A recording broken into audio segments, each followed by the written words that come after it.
Ik ben dus nu bezig met een opdracht van een oude barwet. Die ben ik van een mevrouw aan het schilderen en die heeft mij deze opdracht gedaan, want die had wat broers.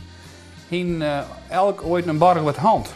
En die ging toen tegen grutsk op dit automerk en die was eigenlijk geen beter als een barwet.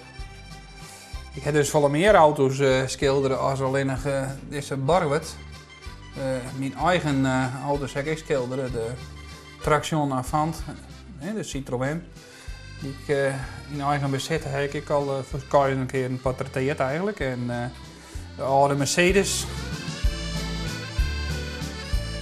Maar ik schilder dus ik wel mijn eigen auto uit. Ik ben je nu bezig op het moment met het schilderij. Hier staat een studie van de Citroën Traction Avant. En daar ben ik, dat wordt naast een schilderij dat ook dus van mijn eigen Citroën maatje. En die stiet je nou haast een kleer dus op papier om haast op het doek vertrouwd te worden.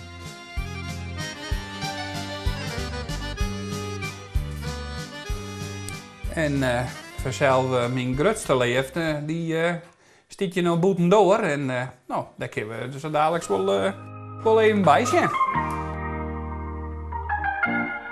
J'attendrai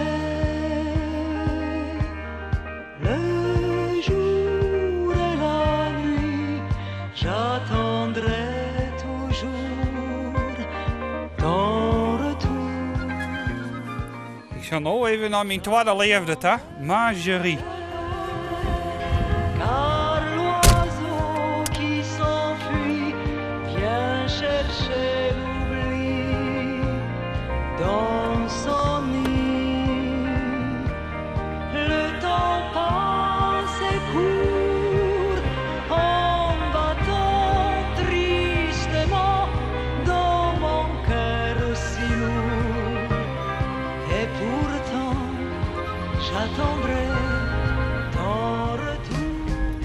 Ik heb deze wijn verleden jaar heb ik deze auto aangekocht. Bij Willinga in Wommels. En ik ben altijd al verliefd eigenlijk op een snookerback. Dat is een van de mooiste auto's die er eigenlijk ik maak is, de Citroën. Want de wijn is heel bijzonder, want het heeft ook een mooie vrouwelijke vormen. Ze is mooi breed van voren, een mooi groot borst. Er zit achter een prachtig mooi Wisconsin. Dat maakt deze auto zo bijzonder. En natuurlijk het enorme grote comfort wat je nou dus ik veel ken in zo'n auto. Alles is zacht in dit ding. Je krijgt een baarmoeder.